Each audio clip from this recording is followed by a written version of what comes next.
Hey guys, Bugcat7 here. Okay, it is Sunday, December 23rd, 2018, and I would like to thank you for visiting the Stonewall Research channel here on YouTube. Thank you very much. I really appreciate it. Okay, well, today's video is going to be entitled Response to Comments, and they're basically the response to the sort of critical, obtuse, ill-informed, or misinformed comments that usually come on this particular video here. The stone walls, what was their purpose? Because I guess it catches people who are not necessarily in the alternative community. They're just somebody who clicked on it. Oh, what was the purpose of the stone walls? Well, I know what it is.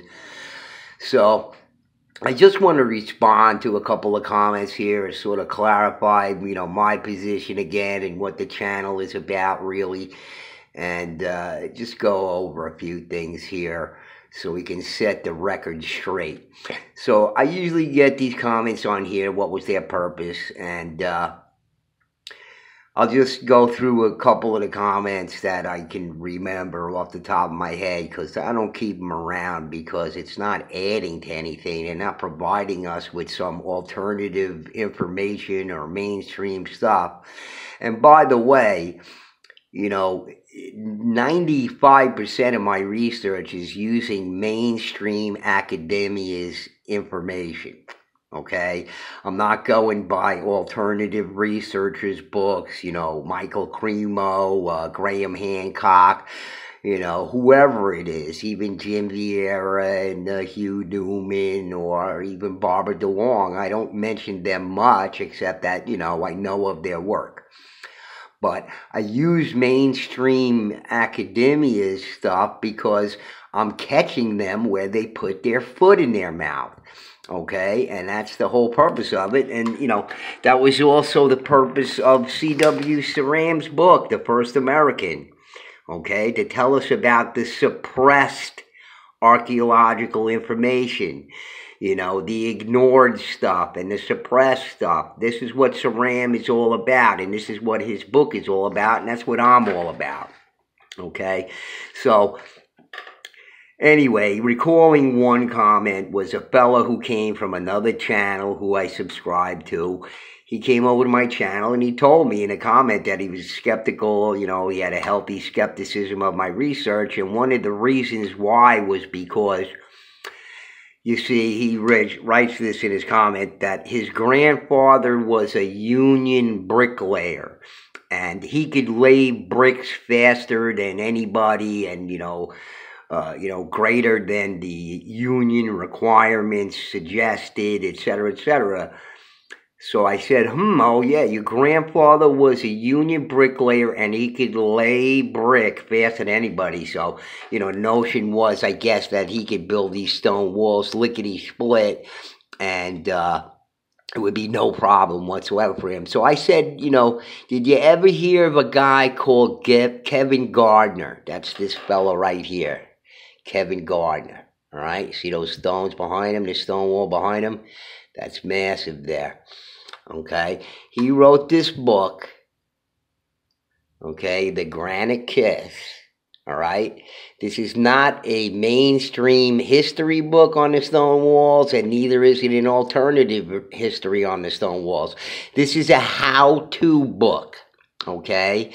And Kevin Gardner here, okay, his family has been in the business of building stone walls for generations, okay? And I read his book, The Granite Kiss, all right? And he determined, okay, that the average weight of the stones in the stone walls is 65 to 75 pounds, okay? The average red brick weighs 2.1, 2.2 pounds, okay? So there's not even a good comparison there. There's no comparison there. So in any case, I replied back to him. I said, I'd like to see your grandfather work at that frenetic pace with 65 and 75 pound stones that Kevin Gardner, an expert on building stone walls, does it every day. Okay? That's his opinion. All right?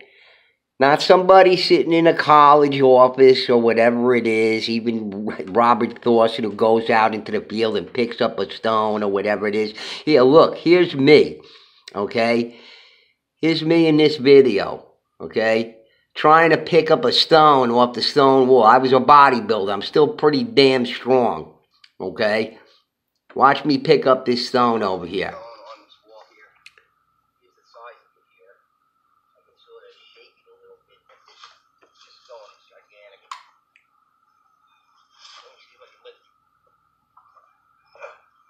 Not really. Yeah, not really. I couldn't lift that stone off the wall. It wasn't that big. It was about the size of a bag of Quikrete cement or something, an 80-pound bag, but that weighed more than 80 pounds. Maybe it weighed 200 pounds. I have no idea, but I couldn't lift that stone off the wall. So that's what Kevin Gardner said. I wrote that back to the guy, and I said, you got some balls trying to invalidate thousands of hours of research based on the fact that your grandfather was a stonemason and he could lay bricks, 2-pound bricks, like like crazy, okay? We're talking about stone walls where the stones are irregular. They're not rectangular, okay? And they weigh 65 to 75 pounds. You think his grandfather could frenetically build a stone wall as fast as he could build a brick wall?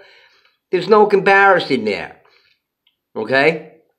So I got rid of that guy because I don't need that on my channel. Some obtuse guy. He obviously didn't watch all my videos. He didn't know anything about my debunking series. Nothing. He just did. It was just his knee-jerk reaction to my one video there. Okay? So that was one criticism. Then I got another criticism on there. The guy just wrote, plain and, colonists and settlers built the stone walls, plain and simple. And he gives me a link to Robert Thorson, okay?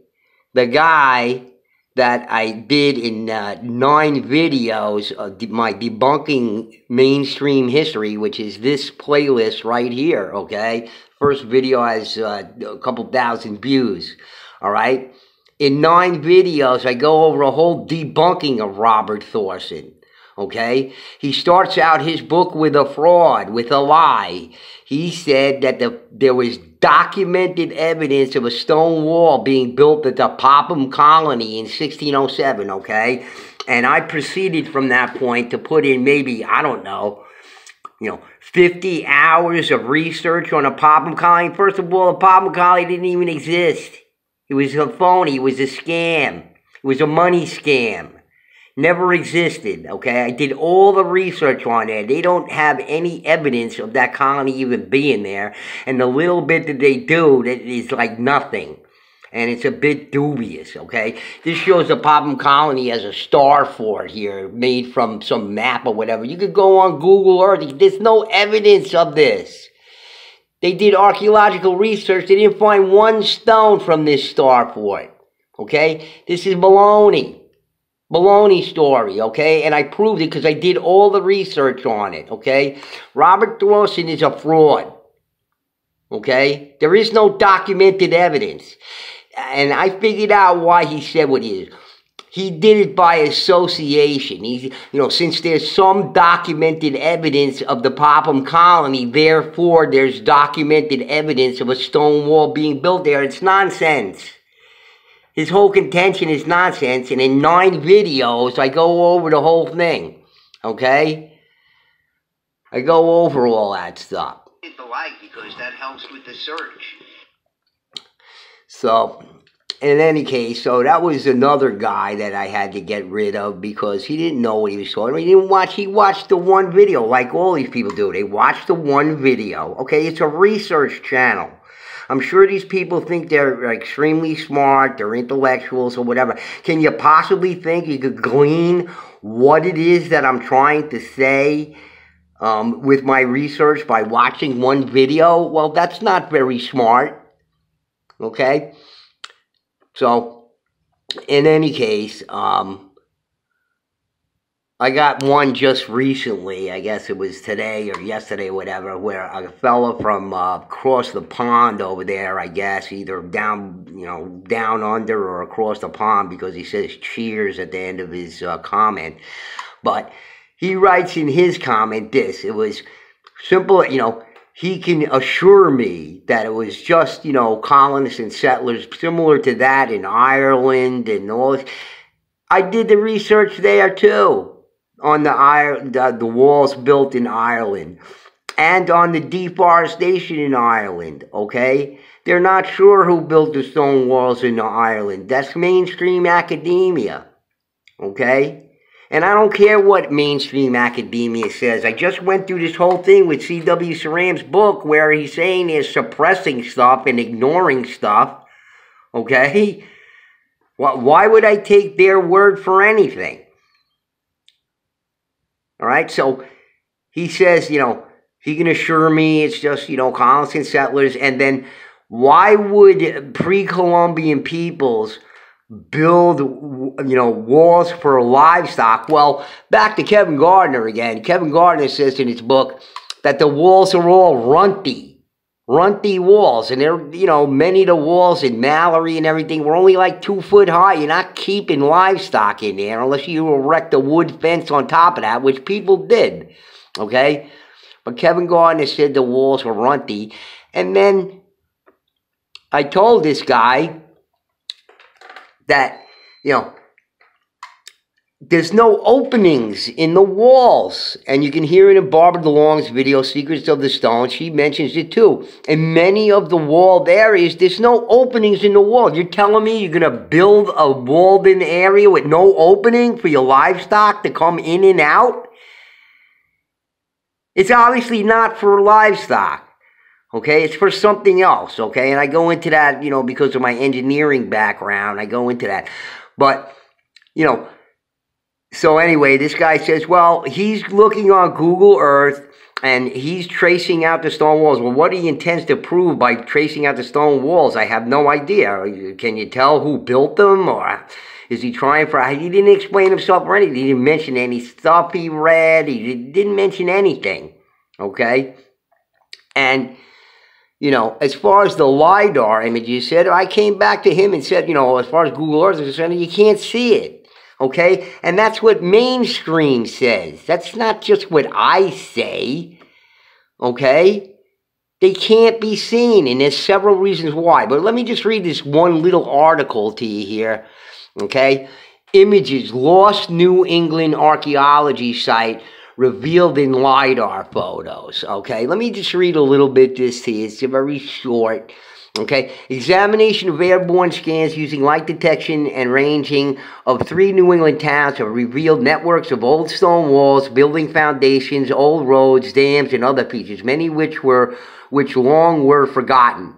Here, stone walls are yellow, abandoned roads are red, and building foundations are outlined by green squares. Okay, let's see what they say next. All right? These stone walls and other archaeological features could not be seen with traditional aerial photographs shown here. You see them? Buddy? Where's the stone walls? Okay? You can't see them with aerial photography or satellite imagery. Okay, satellite imagery is aerial photography. All right, you can't see the walls. And there's several reasons for that, okay? Let me show you this. All right?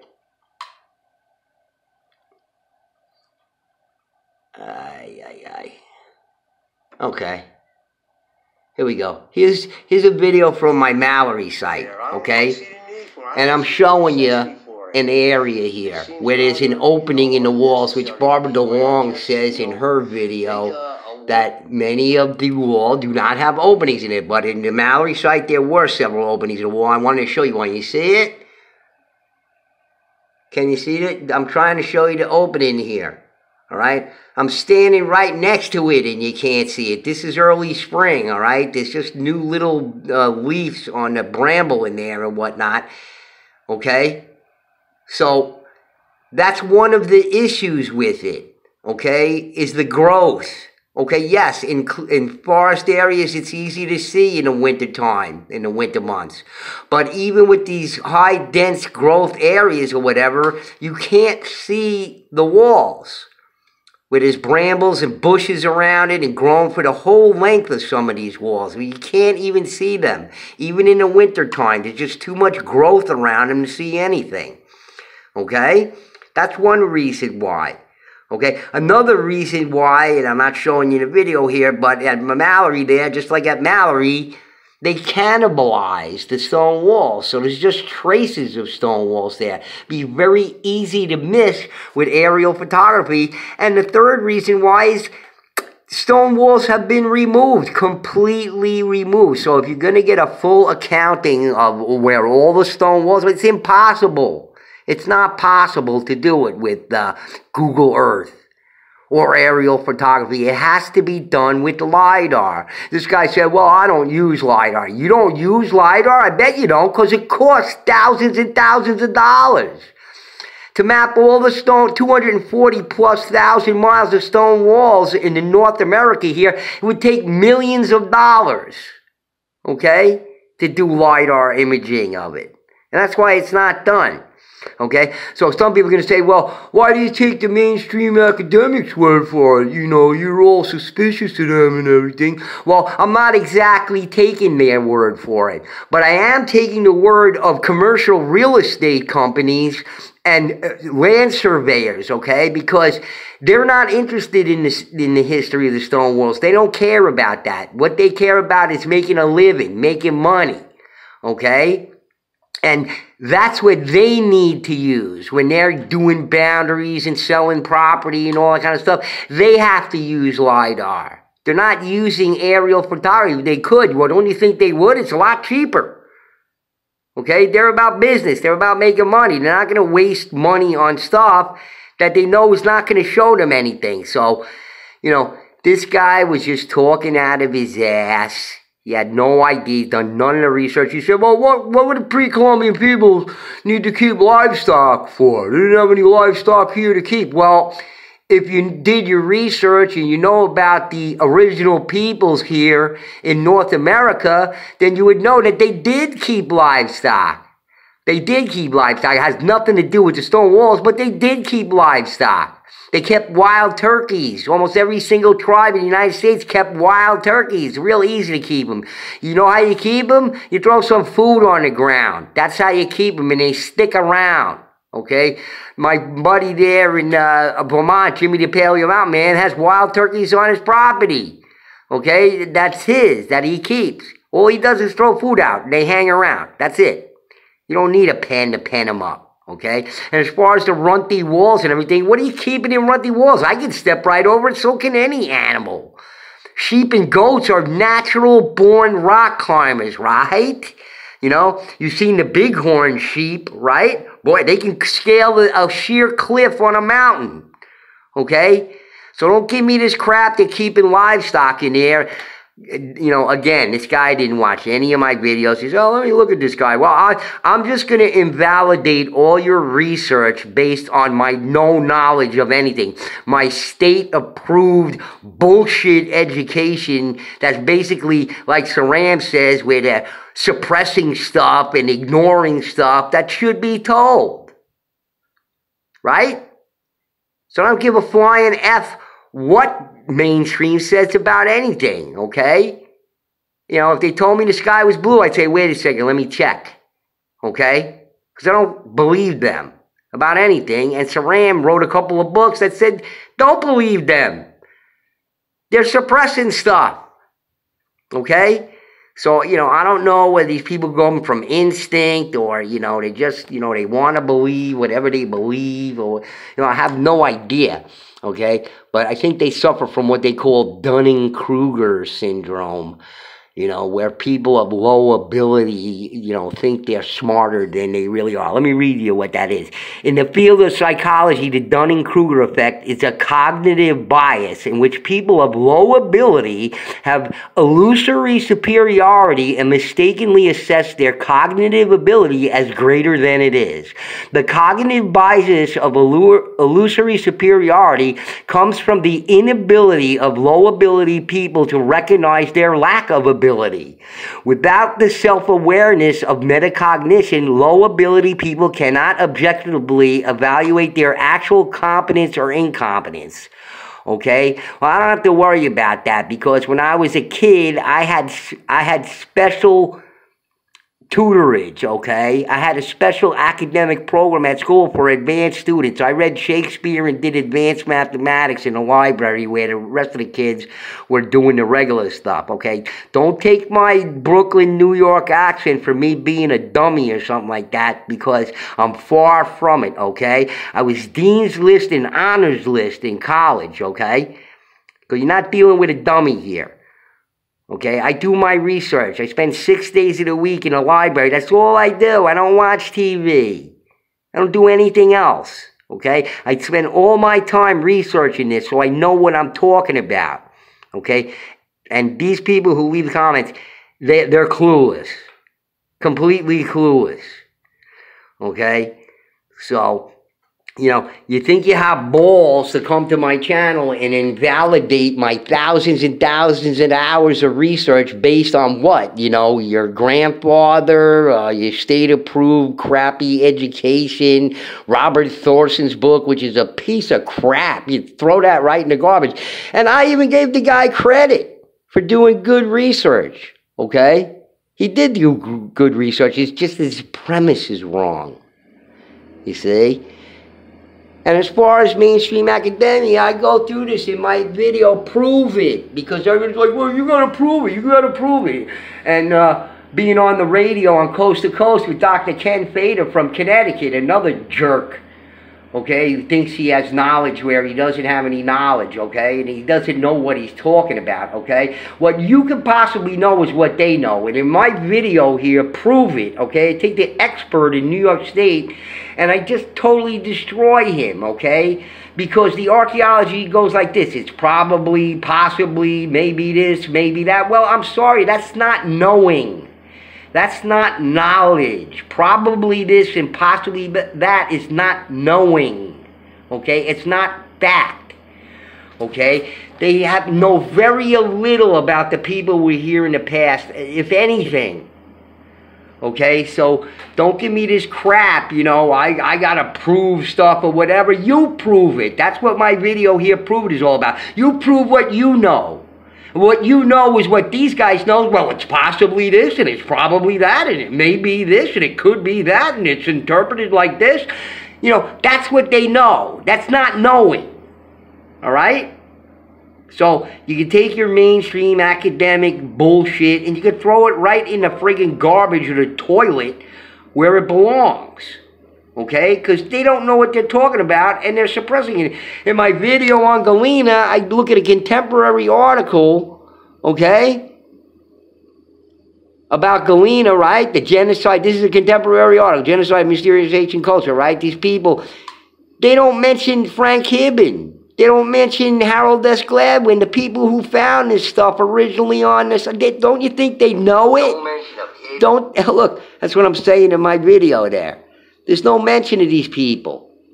They know who they are. They've been told to say nothing about it. They've been told to suppress it. Okay? They're looking at this like it's, you know, they don't know anything about that. An extensive archaeological study was done at this site already. 70 years ago, 80 years ago. All right? And it's like, whoa, it's a mystery. Look, dopes, okay? Save your stupid comments for the channels that support your views, your obtuse and obstinate views of what you think the stone walls are about. They're not about what you think they are, okay? And I repeat in all my videos, we're not saying that settlers and colonists didn't build stone walls. They did.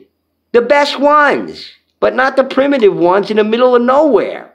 Okay? They don't have deeds on these areas. They don't have land surveys on the area, but they see the walls there and they assume that somebody did own that property at one time. They just don't have any deeds for it. They don't have any land surveys. They don't have any information. All right? So, in any case, guys, I don't want to belabor this too much or whatever, but I wanted to respond to a couple of these stupid comments on there. These people don't know what they're talking about. They haven't watched all my videos. And there's not many people doing work. Who's doing work on this? You know, Barbara DeLong did her video 1 million years ago, like how many years ago, whatever, and I mean, it's a great video, and they should start with that. Or watch some of Jim Vieira's The Hugh Newman stuff.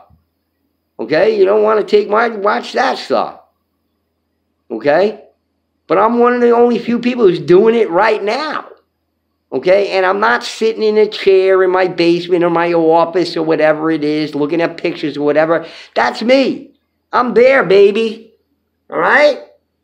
Just like Sylvia from New Earth, just like Brian Foster, just like Philip Trusnin with the mud flood, just like Harry Hubbard or whatever. I'm doing it. I'm there.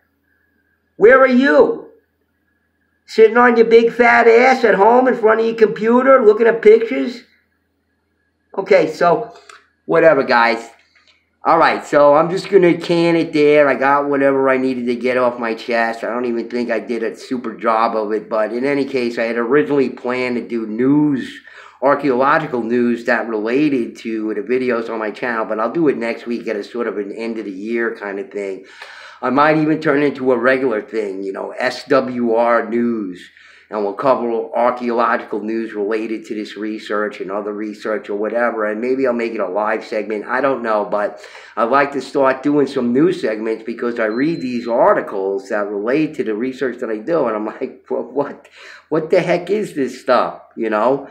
I mean, these people just wake up or crawl out from under a rock or what? One of these stones that they're talking about?